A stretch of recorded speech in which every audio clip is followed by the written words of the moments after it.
Welcome to Bible at Work. Let's begin our study. Psalm 23 is one of the most beloved and widely recognized passages in the Bible, often called "The Lord is my shepherd." It's a short 6-verse psalm attributed to King David, who spent his early years as a shepherd boy in Bethlehem. This personal background gives the psalm its vivid, authentic imagery. David draws directly from his own experience, caring for flocks, to describe God's relationship with his people. Written likely during or reflecting on times of danger, exile, or reflection in David's life, possibly in the Psalms collection during his reign or later compilation, it stands out amid many psalms of lament or petition because it's a pure song of trust, gratitude, and confidence in God's goodness. The psalm uses two main metaphors for God, first as a shepherd, verses 1-4, then as a generous host, verses 5-6. These pictures blend pastoral care with royal provision, echoing themes from Israel's history, like God leading his people out of Egypt like a shepherd and providing for them abundantly. Psalm 23 begins with one of the Bible's most comforting declarations: "The Lord is my shepherd, I shall not want," or in modern terms, "I lack nothing."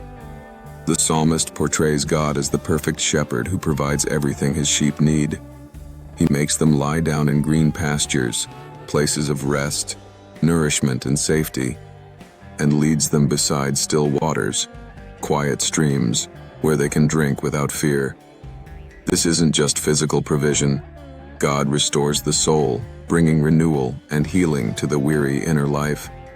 He guides along paths of righteousness, right, good ways that honor his name and character, not because we earn it, but for the sake of his own reputation and love.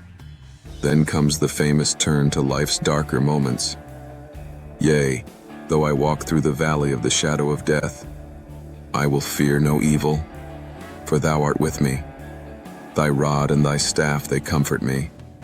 The valley of the shadow of death isn't necessarily literal dying, though it's often read that way at funerals, but any deep, dark place of danger, grief, uncertainty, illness, or trial where shadows of fear loom large.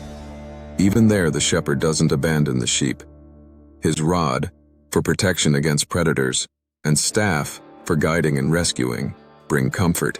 The presence of God himself drives out fear. The scene shifts in verse 5 to a banquet. "Thou preparest a table before me in the presence of mine enemies." God doesn't just protect, he lavishes honor and abundance. He anoints the head with oil, a sign of joy, blessing, and healing in ancient culture, and the cup runneth over with overflowing provision. Enemies may surround, but the psalmist sits secure at God's table. It closes with confident hope. "Surely goodness and mercy shall follow me all the days of my life, and I will dwell in the house of the Lord forever." God's loving kindness pursues us relentlessly, not just in this life, but leading to eternal dwelling in his presence. In essence, Psalm 23 isn't naive optimism, it's hard-won faith from someone who knew real dangers.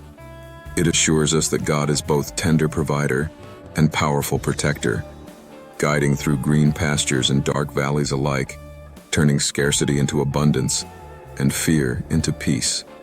For millennia, people have turned to these words in times of anxiety, loss, or joy, finding in them a profound reminder. With the Lord as shepherd and host, we are never truly alone or lacking.